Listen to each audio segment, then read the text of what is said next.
하나님의 말씀 봉독하겠습니다. 오늘 우리에게 주시는 하나님의 말씀은 출애굽기 23장 20절부터 33절까지 말씀입니다. 날마다 솟는 샘물 11월 6일 수요일 오늘 본문 말씀 출애굽기 23장 20절부터 33절까지의 말씀을 함께 합독하겠습니다. 다 같이 하나님의 말씀을 함께 읽겠습니다. 내가 사자를 내 앞서 보내어 길에서 너를 보호하여 너를 내가 예비한 곳에 이르게 하리니 너희는 삼가 그의 목소리를 청종하고 그를 노엽게 하지 말라. 그가 너희의 허물을 용서하지 아니할 것은 내 이름이 그에게 있음이니라. 내가 그의 목소리를 잘 청종하고 내 모든 말대로 행하면 내가 내 원수에게 원수가 되고 내 대적에게 대적이 될지라. 내 사자가 내 앞서가서 너를 아모리 사람과 헷 사람과 브리스 사람과 가나안 사람과 히위 사람과 여부스 사람에게로 인도하고 나는 그들을 끊으리니 너는 그들의 신을 경배하지 말며 섬기지 말며 그들의 행위를 본받지 말고 그것들을 다 깨뜨리며 그들의 주상을 부수고 내 하나님 여호와를 섬기라. 그리하면 여호와가 너희의 양식과 물에 복을 내리고 너희 중에 병을 제하리니 내 나라가 낙태하는 자가 없고 임신하지 못하는 자가 없을 것이라. 내가 너의 날수를 채우리라. 내가 내 위엄을 내 앞서 보내어 내가 이를 곳에 모든 백성을 물리치고 내 모든 원수들이 내게 등을 돌려 도망하게 할 것이며 내가 왕벌을 내 앞에 보내리니 그 벌이 히위 족속과 가나안 족속과 헷 족속을 내 앞에서 쫓아내리라. 그러나 그 앞이 황폐하게 되므로 들짐승이 번성하여 너희를 해할까 하여 1년 안에는 그들을 내 앞에서 쫓아내지 아니하고 내가 번성하여 그 땅을 기업으로 얻을 때까지 내가 그들을 내 앞에서 조금씩 쫓아내리라.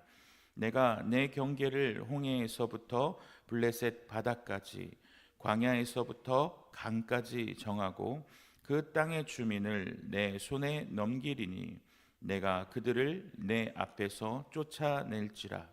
너는 그들과 그들의 신들과 언약하지 말라. 그들이 내 땅에 머무르지 못할 것은 그들이 너를 내게 범죄하게 할까 두려움이라. 내가 그 신들을 섬기면 그것이 너의 올무가 되리라. 아멘. 오늘 하루도 말씀과 기도로 새벽을 여실 때 예비하신 놀라운 은혜가 넘치시기를 축복합니다. 이 새벽 하나님이 앞서 싸우시며 승리로 이끄신다라는 제목으로 함께 하나님의 말씀을 나누겠습니다. 본문 앞부분에서 가장 많이 등장하는 단어는 사자라는 단어입니다. 이 사자라는 단어를 잘 이해하기 위해서는 여러분이 국민학교 다니시던 때를 떠올리시면 됩니다. 선생님이 이제 교실에서 잠깐 나가실 때 반장 조용하게 시키고 떠든 사람 있으면 칠판에다 적어놔라 이렇게 얘기하고 나가시면 이제 반장이 이제 교탁 앞으로 탁 이렇게 나가죠. 그리고 나서 눈을 크게 뜨고서 누가 떠드나 이렇게 보고 떠드는 애가 있으면 이 칠판에다 이름을 적어 놓습니다. 근데 이제 다 커보니까 웃기는 일이잖아요. 지나나나 똑같은 학생인데 누가 이름을 적고 안 적고 하잖아요. 근데 더 웃기는 건 이름 적을까봐 걔 눈치를 이렇게 슬슬 이렇게 본다는 거예요. 근데 그러다가 이름 적어 놓으면 선생님한테 혼날까봐 몰래 이제 좀 지워달라 그러고 이렇게 지우개도 좀 주면서 좀 청탁을 하죠. 그럼 반장은 또 그럴 수 없다고 안 지워준다 그러고 이렇게 할 수 있는 거는 똑같은 학생의 신분인데도 불구하고 반장이 그렇게 할 수 있는 이유가 뭡니까? 선생님이 그 임무를 그에게 맡겼기 때문이죠. 같은 학생임에도 불구하고 선생님이 학생을 제재하고 떠들지 못하도록 면학 분위기를 조성하는 임무를 그에게 맡겼기 때문에 그 부분에서는 선생님의 권한을 그가 대리하고 있는 거예요. 그러니까 아이들을 공부하게 하기 위해서 조용하게 하기 위한 그 부분에서는 선생님의 일을 하고 있는 겁니다. 이것이 대리자의 역할과 권한입니다. 오늘 본문에서 등장하는 사자가 바로 이 선생님에게 권한을 위임받았어요. 그러니까 그 부분에 있어서는 선생님과 같은 거예요. 그 부분에서는. 자, 20절 말씀을 보면 내가 사자를 내 앞서 보내어 길에서 너를 보호하여 너를 내가 예비한 곳에 이르게 하리니. 여기서 나오는 이 사자에 대해서 학자들은 천사와 같은 신적인 권한을 부여받은 사람을 부여받은 존재를 말한다라고 얘기하는 사람도 있고, 언약궤와 같은 그 말씀을 말한다, 혹은 모세나 여호수아와 같은 인간 지도자를 말한다, 여러 가지 의견들이 있습니다. 그런데 신적 권한을 부여받은 천사든지 하나님의 말씀이든지 아니면 인간인 지도자든지 이게 사실 중요한 게 아니에요. 오늘 본문에서 중요한 것은 그 사자가 무슨 일을 하고 있느냐라는 겁니다. 하나님의 권한을 부여받았고 하나님의 일을 하고 있다는 겁니다. 무슨 권한을 부여받았고 무슨 일을 하고 있습니까? 백성을 이끌어서 백성을 하나님이 약속한 땅까지 데려가고 있다는 거예요. 그러니까 그 존재가 중요한 게 아니라 그 일이 중요한 것이기 때문에 우리는 그 사자에 대해서, 이스라엘 백성은 그 사자에 대해서 어떻게 해야 돼요? 반장의 말을 잘 들어야 하는 것처럼 이스라엘은 여호와의 대리자인 사자의 말을 잘 들어야 하는 거예요. 그 부분에서는 그가 하나님과 똑같은 역할이기 때문이에요. 그러니까 모세나 여호수아도 하나님이 부여했기 때문에 그 부분에서 하나님과 똑같다라고 생각하는 것이 맞다는 거예요. 그래서 청종하게 하고 노엽게 하지 말아야 하는 겁니다. 그렇게 사자의 말에 따랐을 때 여호와의 사자는 이스라엘을 어떻게 할 겁니까? 하나님이 약속한 땅, 아모리, 헷, 브리스, 가나안, 히위, 여부스 사람이 살고 있는 땅으로 인도하여 낼 것입니다. 하나님이 그렇게 권한을 주셨기 때문이죠. 자, 그래서 여호와의 사자들을 통하여 하나님이 인도하여 내셔서 그 땅에 이제 들어갔어요. 그러면 그 땅에서 살아갈 수 있는 조건, 그 땅에서 복을 받기 위한 조건이 필요합니다. 24절과 25절이 이제 그 조건입니다. 자, 함께 하나님 24절, 25절 말씀을 읽어볼까요? 시작. 너는 그들의 신을 경배하지 말며 섬기지 말며 그들의 행위를 본받지 말고 그것들을 다 깨뜨리며 그들의 주상을 부수고 내 하나님 여호와를 섬기라.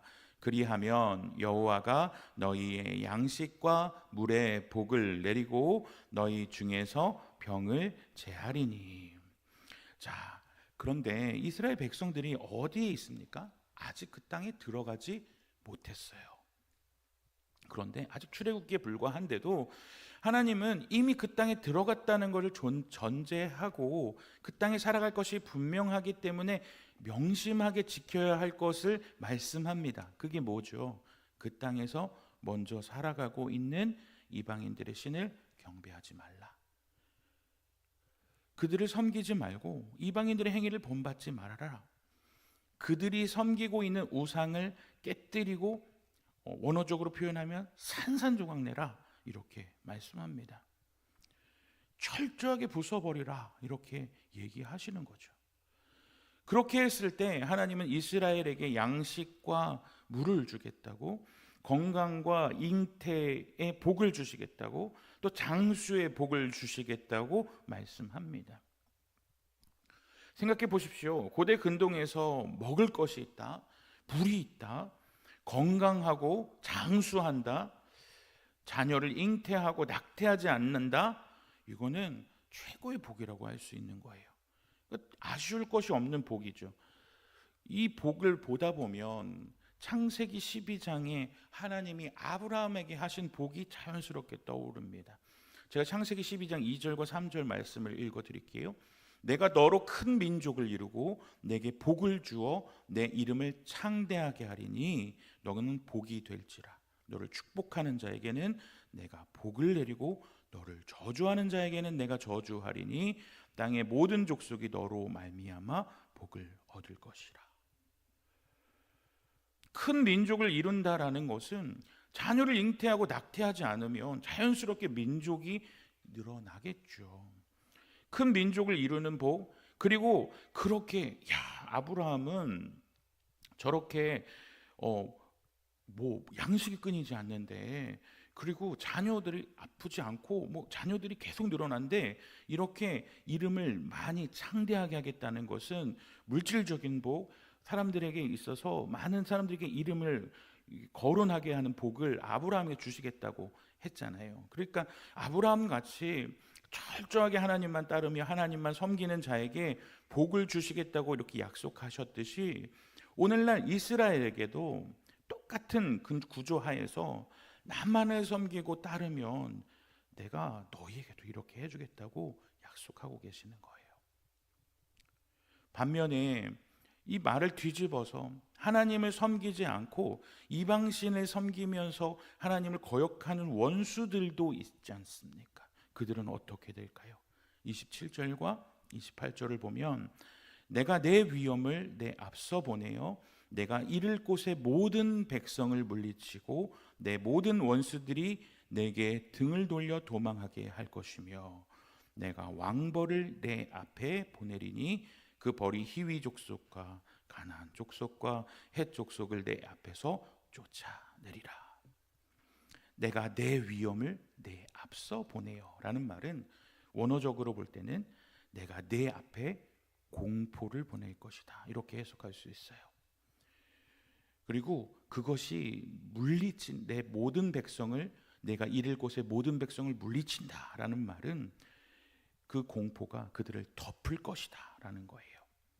그러니까 하나님을 대적하는 원수들에게 하나님은 공포를 보내시고 그 공포가 그들을 완전히 덮어 보여서 하나님 앞에 그들은 등을 보이고 도망가게 만들 거라는 것입니다.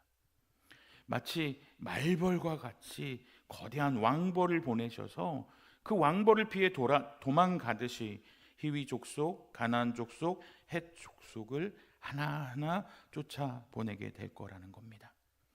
그런데 이것을 일거에 모두 쓸어버리시지는 않습니다. 왜냐하면 그 땅에 들짐승이 번성하여 이스라엘 백성을 해할까 생각하시는 것이죠. 그래서 차근차근 한 민족 한 민족씩 계획을 세워서 쫓아내신다라는 것입니다. 그렇게 단계적으로 한 민족씩 그들을 살고 있는 터전에서 쫓아내시고 결국 이스라엘 영토를 어디까지 확장하시겠다고 말씀합니까? 애굽의 경계인 홍해에서 지중해까지, 남쪽에 있는 이 사막에서 북쪽에 있는 유브라데 강까지 그 지경을 확장시켜 주시겠다고 말씀합니다. 이는 실로 엄청나게 광대한 영토입니다. 그런데 이스라엘 역사를 돌아볼 때 이스라엘의 영토가 이렇게 확장된 적이 있었을까요? 학자들은 이것이 성취되었을 때는 아주 짧은 시기밖에 없었다라고 말합니다. 성경을 여러 가지로 살펴봤을 때 아마도 다윗과 솔로몬 시대 때 이것이 성취되었다라고 얘기하는데요. 사무엘하 8장을 보면 다윗의 통치 시기와 넓은 땅 그리고 정복한 나라에 대해서 언급하는데 이 넓은 지역을 소개하고 있는데 이 지역이 홍해에서 지중해, 사막에서 북쪽 유브라데 근처까지 확장이 돼요. 그리고 열왕기사 4장 21절을 보면 솔로몬이 그 강에서부터 블레셋 사람의 땅에 이르기까지와 애굽 지경 미치기까지 해서 모든 나라를 다스림으로라고 말합니다. 그러니까 아마도 이 다윗과 솔로몬 통치 때에 하나님이 약속하셨던 이 경계까지 통치력이 미쳤을 것이다라고 말하게 되는 거죠. 자, 그렇다면 바꿔서 말하면 어떻게 되죠? 다윗과 솔로몬의 통치 시대를 제외하고서는 이들은 그 땅을 차지하지 못했다는 말이 되는 것입니다. 한마디로 이들은 하나님만 섬기지 못했다는 것이에요. 우상을 사랑하고 그들의 우상을 철저하게 깨부시지 못했고 하나님 우선주의로 살아가지 못했다는 말이 됩니다. 사실 여러분도 잘 안다시피 솔로몬 왕도 우상 숭배, 이방혼으로 인해서 그들이 갖고 온 이 우상들로 섬겨서 결국에는 나라도 쪼개지는 아픔까지 겪지 않았습니까? 결국 다윗 왕의 통치 때 외에는 그렇게 살지 못했다는 말이 됩니다. 그만큼 하나님만 사랑하고 섬기는 것은 힘들고 어려운 일이라는 것을 알 수 있습니다. 오늘 말씀을 한번 정리해 볼까요? 아직 도착하지는 못했지만 하나님이 말씀하신 그 땅에 도착하는 비결은 뭡니까? 하나님의 대리자인 사자의 말을 하나님의 말씀처럼 잘 청종하고 순종하는 것이에요. 그렇게 하나님 말씀을 잘 듣는 자에게는 하나님이 어떻게 말씀하십니까?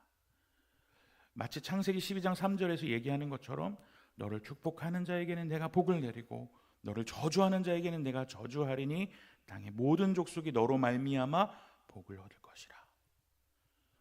모든 복을 그에게 주시겠다고, 이스라엘에게 주시겠다고 약속하세요. 반면에 그 땅에서 이방인의 우상, 그들의 삶의 모습에 눈 돌리지 않고 그들이 살아가는 대로 살지 않고 하나님 나라의 정체성을 지키고 살아간다면 하나님은 양식과 물과 건강, 잉태하는 거, 장수의 복을 주겠다고 약속합니다. 마치 아브라함에게 하셨던 대로요. 내가 너로 큰 민족을 이루고 내게 복을 주어 내 이름을 창대하게 하리니 너는 복이 될지라. 그렇다면 이스라엘이 해야 할 일은 무엇입니까? 아브라함처럼 여호와의 말씀을 따라가야 하는 것입니다. 하나님 나라의 백성은 하나님의 약속을 믿고 아직 그 땅을 얻지도 못했고 약속만 들었지만 믿음으로 나아갔던 아브라함처럼 하나님의 약속을 믿고 나아가야 합니다. 오늘 본문처럼 하나님 나라의 이스라엘 백성은, 하나님 그 땅에 살아가야 할 사람은, 우리는 아직 그 땅을 얻지 못했지만 그 땅에 살아갈 사람으로서 하나님 나라의 정체성을 잊지 말고 살아가야 합니다. 하나님만 사랑해야 하고 그 땅에서 살고 있는 사람의 삶의 습관은 쳐다보지도 말고 그것대로 살아가지 않아야 합니다. 사랑하는 송원교회 영가족 여러분, 우리는 영원한 하나님 나라에서 살아가야 할 하나님 나라의 백성입니다. 그 땅에서 영원히 살아가야 할 사람답게 우리는 이 세상 가운데서 지금 잠깐 머물러 있지만 우리가 따라야 할 것이 무엇인지를 잊어서는 안 됩니다. 하나님이 말씀을 따라갔던 아브라함처럼 하나님만이 최고라고 생각하며 그 약속을 믿고 하나님만 의지하며 살아갔던 그 사람처럼 우리 또한 그렇게 살아가야 하지 않겠습니까? 오늘 하루를 살아갈 때 우리를 에워싸고 있는 모든 환경은 이방인의 나라이며 이방의 종교를 믿고 있는 사람들입니다. 그들과 똑같이 살아가야 할 존재가 우리는 아닙니다. 우리는 하나님 나라의 백성입니다.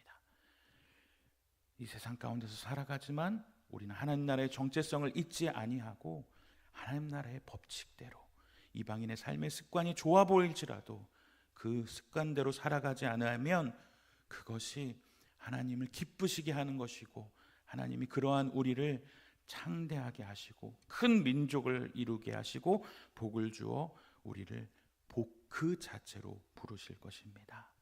사랑하는 송원교회 영가족 여러분, 우리의 정체성을 잊지 마시고 오늘도 각자가 살아갈 삶의 처소 가운데서 하나님의 영광을 드러내시는 하나님 나라의 백성 되시는 우리 송원교회 모든 영가족들이 되시기를 주님의 이름으로 축복합니다. 기도하겠습니다. 내가 너로 큰 민족을 이루고 내게 복을 주어 내 이름을 창대하게 하리니 너는 복이 될지라. 너를 축복하는 자에게는 내가 복을 내리고 너를 저주하는 자에게는 내가 저주하리니 땅의 모든 족속이 너로 말미암아 복을 얻을 것이라 하신지라. 이에 아브라함이 여호와의 말씀을 따라갔고, 우리 또한 아브라함과 같이 하나님의 말씀대로 따라가기를 원합니다.